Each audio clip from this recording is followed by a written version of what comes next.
The city has been taken over by 2-ton metal boxes and it's time for people to take it back. Get those thundering smoke machines out of there and make place for a clean, fast and efficient method of transportation. I've been interested in electric unicycles for a while now, so I've done a ton of research before buying my own first wheel. I've done like 300 kilometers now, but I wanted to share with you a summary of everything I think you should know before buying your own electric unicycle. Imagine the wind in your hair as you ride the most energy efficient vehicle. Knowing this effortless floating is not just incredibly fun, but also saving the planet from loud, polluting cars. Imagine one moment being a pedestrian and less than 10 seconds later speeding past cars. Imagine just being able to walk 50 kilometers an hour. What would you do?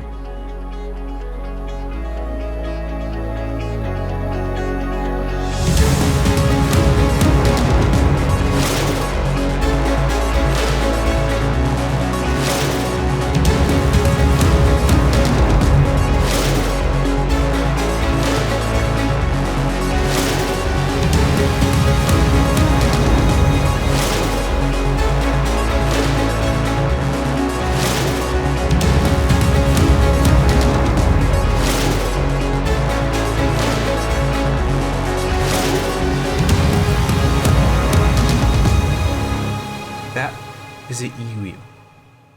Okay, so this video is everything, but of course I will have forgotten some things, so check the comment section to see if there are any additions that people have made. Also, if you think something should be added, please type it below, so that way we can make this a resource for new people to get into the hobby quickly. Okay, so what do we call these things and how do they work? Well, they're called electric unicycles, or EUCs in short. I don't really like the term, I prefer the term e-wheel. I often just say wheel when I'm talking about it with friends, so I'll use these terms interchangeably throughout the video. How they work is they have a wheel and an accelerometer or a gyroscope, and so what they do is they keep you upright. So just like when you're balancing a stick or something on your hand, when you lean forwards, the wheel is gonna ride forwards to keep it balanced. When you lean backwards, the wheel is gonna ride backwards, again to keep you balanced. So these concepts of acceleration and braking don't really exist. They're kind of a consequence of keeping balance, which is funny, kind of weird, but I think very interesting. So you have to keep your balance from left to right because the wheel only rides forwards and backwards, and that is a new skill to learn. For me, it took about a week of going 3 times a day, about 15 minutes, and then I really got the hang of it. The learning experience is really an enjoyable one, I think, because every time you go out, you're better. And that's just an amazing feeling to have. I didn't have to study or do anything in special, just rest and try again a bit later. So it really is a fun learning experience, but it's not easy. It's not hard either, I would say.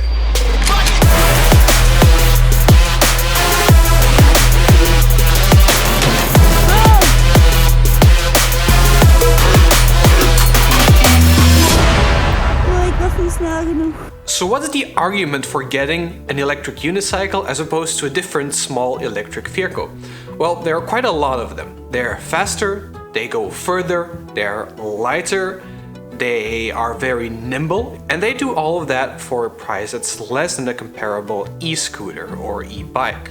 So I first bought an electric scooter and then learned about electric unicycles, and I was like, damn, this is so much better because it's just so practical. You can carry it inside of a store, or you can take it with you when you're on the train.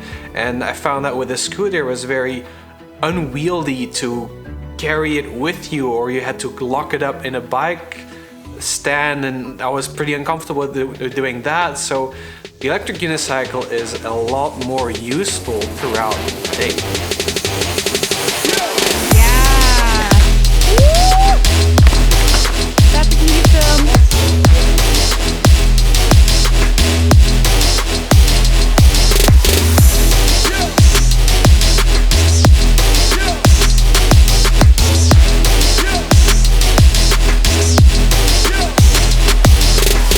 Okay, so let's get the elephant out of the room and answer the question, is it safe? And the answer is, You're riding a motorized vehicle. That's less safe than riding a bike, just like riding a motorcycle or an electric scooter or a one wheel or anything else, right? Or more dangerous. But I do think that the electric unicycle has some pretty important advantages, especially when you're comparing it with electric scooters. The first important factor is your wheel size, and if you've never thought about this, this is an important determining factor in your ride quality and ride safety. Because if you have small wheels, then small imperfections in the road can throw you off balance. And with an electric scooter, that's very dangerous because the smallest bump can just throw you overboard over the scooter. So you might feel like Neil Armstrong for a second, but then you will most likely just land on the asphalt instead of the first step on the moon, with your face instead of your foot. So that's not very pleasant. Electric unicycles, by comparison, have a lot larger wheels. They're usually 16-inch or 18-inch or even bigger than that. And that means that not only is your ride more comfortable, but also you're much more cushioned against uneven road surfaces. For me, I ride a lot on cobblestone, and some of the cobblestone here is in very poor condition, and it's scary, especially when it's wet and slippery, but the wheel can handle it. Everyone who is riding an electric unicycle on the roads must have a certain amount of experience under their belt, because otherwise you just cannot stay on the wheel. So people who are riding have a lot more experience than, the guys who just take the rental scooter for the first time and start riding around like a madman because they feel like a superhero and they can go pretty fast between pedestrians and cars, and it's just a danger for everyone. But the electric unicycles, the people who are riding it, they usually know a lot better what they're doing, just because it's scarier, honestly, to ride this. And so at that point, people describe it as this just becomes intuition. I don't even think about riding anymore. I don't think about where I want to go. I just go, right? It's almost as natural as walking because your feet are used to keeping your balance and are used to making turns, which is exactly what you're doing on the electric unicycle. Also remember that you have to keep less balance than what it looks like, because the wheel is taking care of your balance from front to back. So there's really no way to fall forwards or fall backwards, except if you ride really aggressively and you overpower the motor and you don't listen to the warning signs of the wheel.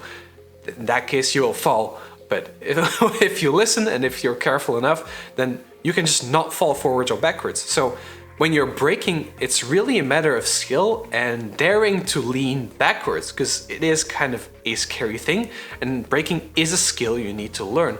But you can just really fall backwards and the wheel will just slow down or even go into reverse, everything that it needs to do to keep you balanced.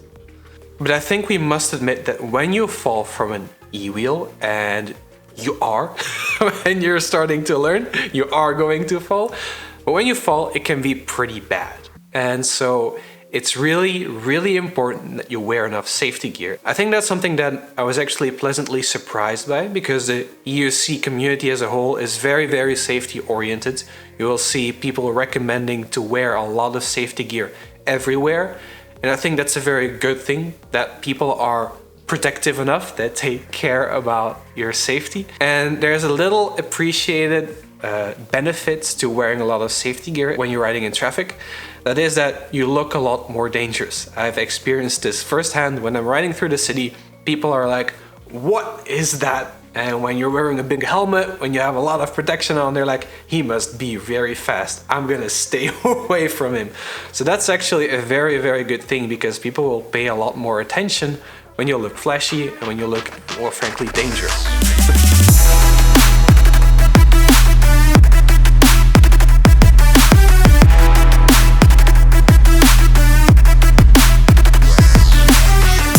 Okay, let's get to the good part. Which wheel do I get?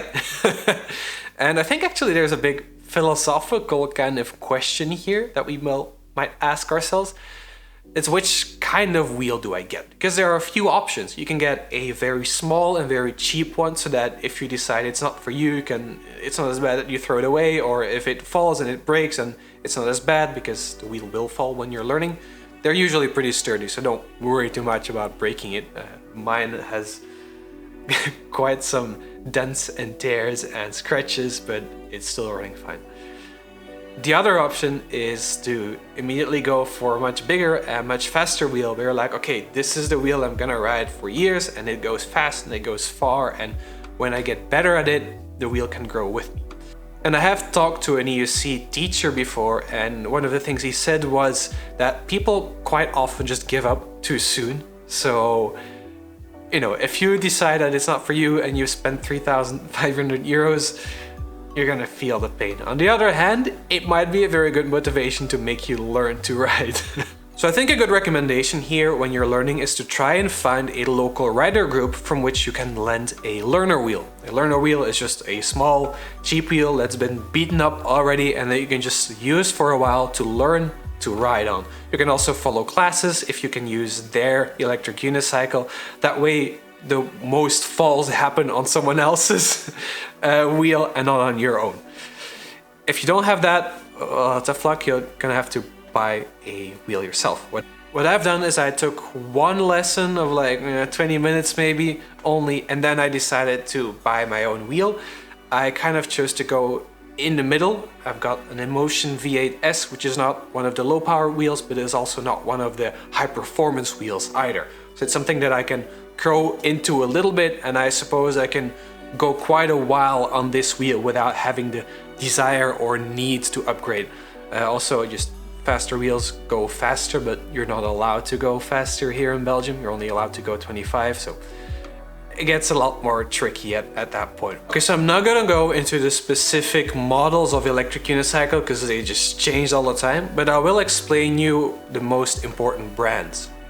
First of all, InMotion is considered one of the most, well, let's say, conservative or safe manufacturers. They're one of the biggest. There's InMotion and Kingsong. They're both similar in philosophy, I would say, in terms of they usually have waterproofing. The wheels are pretty solid. If they fall, then they're not gonna get damaged quickly, that kind of stuff. So it's like, if you want a sure bet, get an InMotion or get a Kingsong. Then there's Bigode or Godway, which is the high performance brand. Those guys make the fastest, furthest, baddest ass wheels, but they do have a reputation for being pretty poor in terms of quality, and in terms of build quality, I mean by that. So there have been quite some reports of wheels catching fire, and when they fall, they're actually damaged pretty easily. They're doing their best to get better in that front, but I feel like they're not there yet at the moment of riding or speaking to you right now. So you'll have to follow along with the newest reviews if you want to know what's going on there. Ninebot, which you might know as a electric scooter brand, actually started out building electric unicycles. Now they've completely pivoted to the e-scooter, but there are still a few wheels that are available here and there if you search for them. I would recommend them though, because they're usually pretty old. There's the Z10, which is a very niche and unique wheel, so that might be something you're interested in. But for the rest, they're not really seem to be worth it. Bigode also has some spin-offs. Most notably, there's Veteran. Veteran makes the Veteran Sherman, which was a widely appreciated wheel throughout the whole community. It's a bigger wheel, it goes pretty far, it goes pretty fast, but people seem to love it. One more important thing to note when you're looking at the range that is listed on websites, the range you see there is not the range you will get in real life. Now, of course, that's always the case. They always overestimate what you can do. With electric unicycles, the difference between stated range and actual range is probably bigger than with other vehicles. The reason for that is that wheels need to have some spare battery to keep you upright. If you suddenly lean a bit more forwards and it cannot accelerate anymore because the battery is out, then you will fall flat on your face. So it will keep a lot more battery in reserve. So that means that your battery will deplete a lot faster. And there's a big part between almost empty battery and completely empty battery that the wheel is kind of unusable or is going to protest. It's going to tilt back very hard. It's not going to let you drive very fast. So just when you look at the range, kind of divided by 2, and that's a much more realistic figure. Also note that as the battery gets depleted, your maximum speed will decrease. So only at the start, at the fullest half of your battery, you're gonna be able to use it at your full aggression and full speed. After that, it can quickly or slowly, depending on the manufacturer, but it will go down. The maximum speed will actually go down.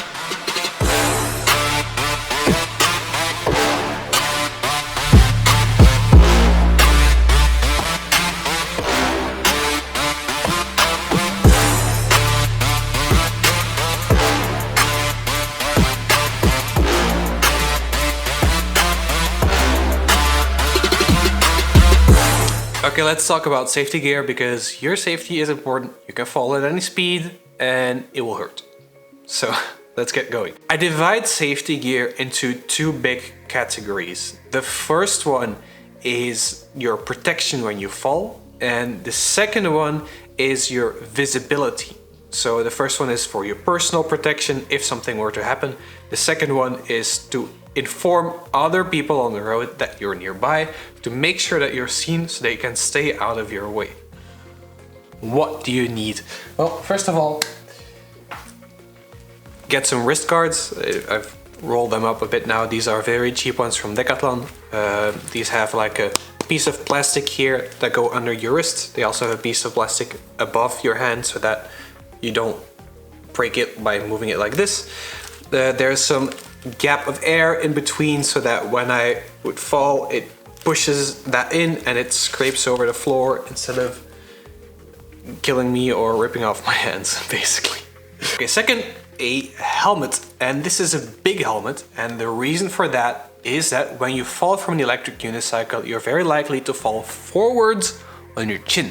So you need a chin guard for it. This is a downhill certified mountain biking helmet, so downhill certification is a bit stronger certification than the standard bicycle helmet one. Yeah, that's basically it. I will go a bit deeper into helmet safety a bit later. Then we have knee guards.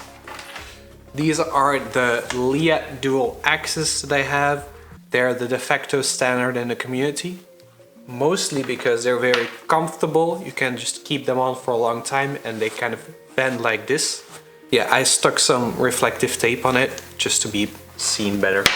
This is a jacket from Lazy Rolling, and this one has shoulder and elbow protection built in.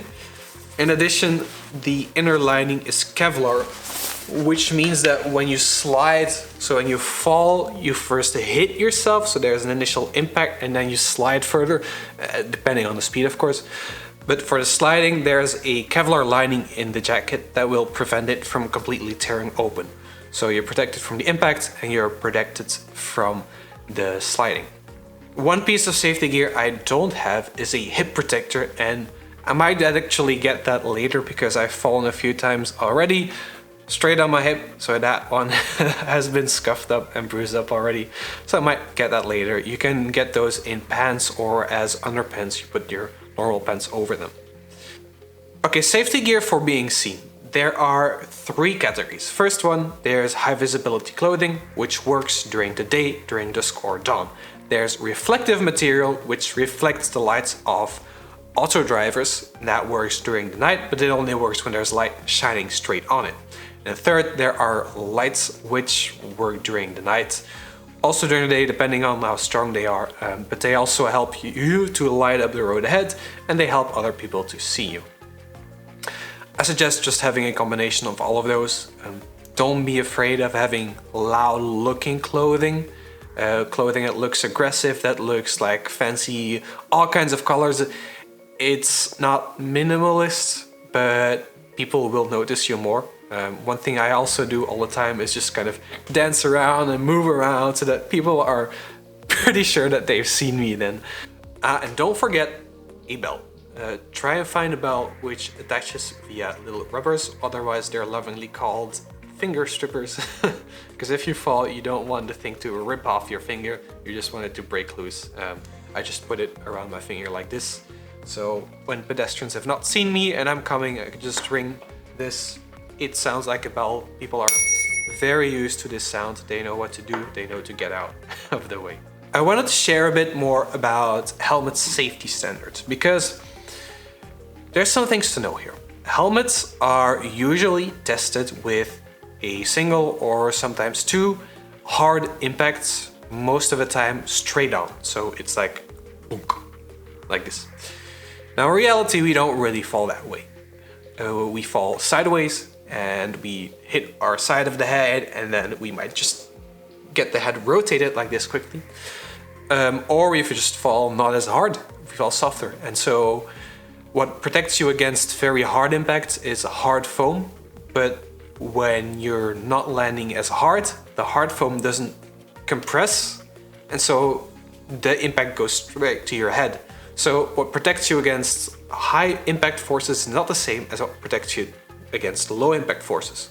So think about that and try to find a helmet which has, for example, multi-density foam that work in both cases. In my case, this helmet, which is the POC or POC core on spin, yes, I added a lot of reflective stuff on here so that people can see me because it's black. Has what's called spin in here, and those are little gel pads that protect you against rotational force because you can kind of shear them around, and I think they also protect against softer impacts. So that's some of the big reasons why I chose this helmet over other ones. Not only because it looked pretty, well, only. Don't forget this important rule about safety gear. You will only wear what you like. If there's something that you're buying begrudgingly and you don't really like, and there's a better option that you would like a lot more, but it's a lot more expensive, maybe save up for it, because if you don't like it, you're not gonna wear it. It doesn't make sense to just buy it and use the Earth's resources for something you're not gonna use. It's much more important that you actually wear your safety gear. So do everything in your power to make that happen.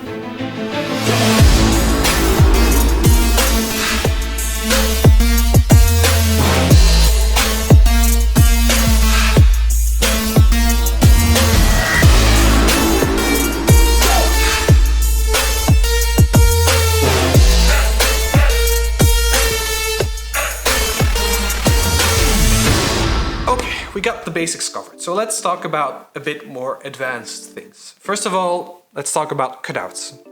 Cutouts are what happens when you're riding very aggressively and when you are not listening to the warnings that the wheel is giving you. What is going on there? So the wheel is trying to keep you in balance. When you keep leaning forwards and forwards and forwards, it has to start riding faster and faster and faster.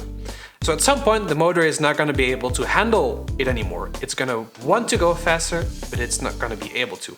And it's just going to keep going and keep trying until there is one big dilemma. Do I light the batteries on fire because I'm overpowered, or do I shut down? And it's going to choose to shut down because that's the safer option of the two. And so when it shuts down, you're of course leaning forwards. You're at high speed because you're going too fast, and you fall flat on your face.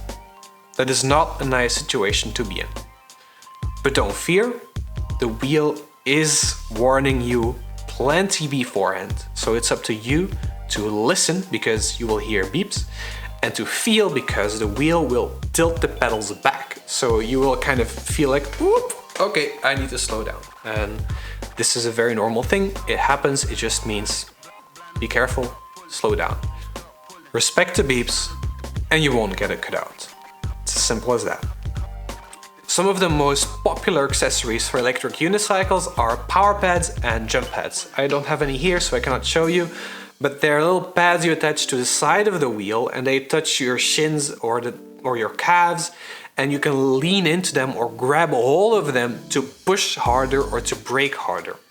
Now, jump pads are little hard pieces that you also stick to the side and that you put right above your foot and you can hold on to when you're jumping with the wheel. So power pads help you put more force into the wheel, they help you lean more aggressively, and jump pads help you take a hold of the wheel so you can jump with it. Jump pads also help when you're not explicitly jumping, but also, for example, dropping from a curb. It's a scary thing to just lose the pedals for a split second and you're just kind of hoping that you land back on them. So jump pads help with that. Great.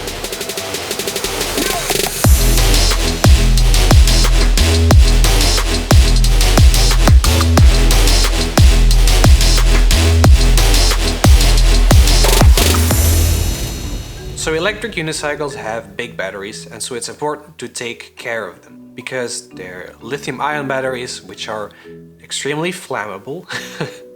So don't pierce them when they are expanding. Stop riding, let the wheel, put the wheel outside, bring it in somewhere.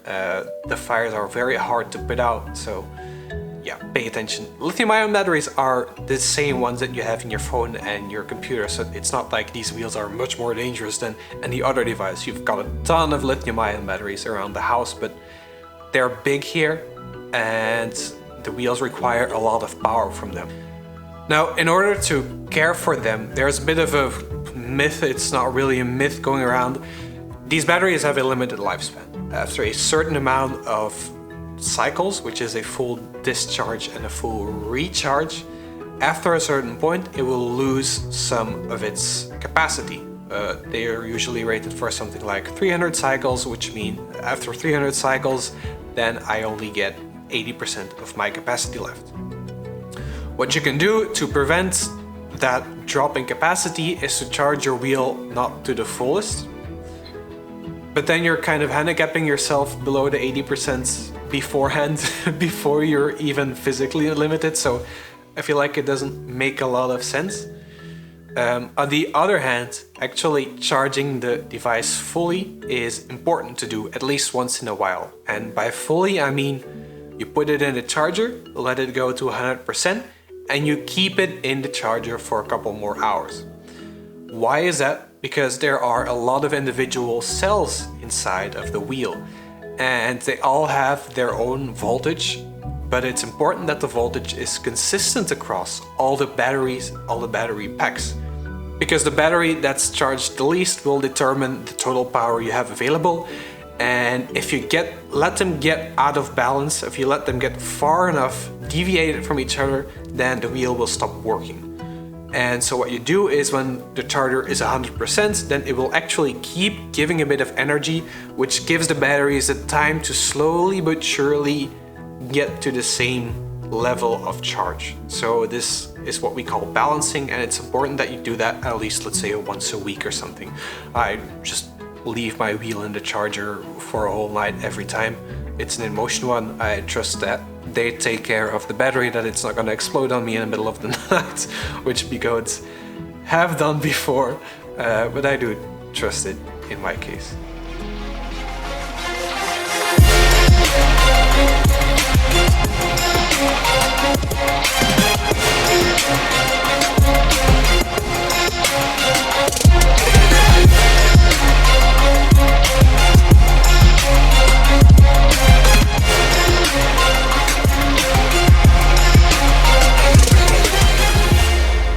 I think that's about everything that's important for you to know when you're getting into electric unicycles and when you start thinking about buying your own first wheel. If there's anything I forgot, please add it in the comments. If you're a seasoned EUC rider or you bought yours and a bit later you're coming back like, I wish I knew this, put it in the comments. If you're new also, look at the comments, see if anyone else has added something, because I can't update videos, sadly. I can only add stuff below in the comments, so I will do that. If after this you want to continue binging, which I would want to do, I will list a bunch of YouTube channels below in the description for you to keep watching for hours and hours on end and waste so much of your life, but it's so enjoyable. After that, be sure to get an electric unicycle, get on the road, and just ride or float or whatever you want to call it, because it's so much fun. It's really a lot of fun, and I can only recommend it, even though it's scary. Maybe because it's scary. See you in the next one. Thanks. Bye.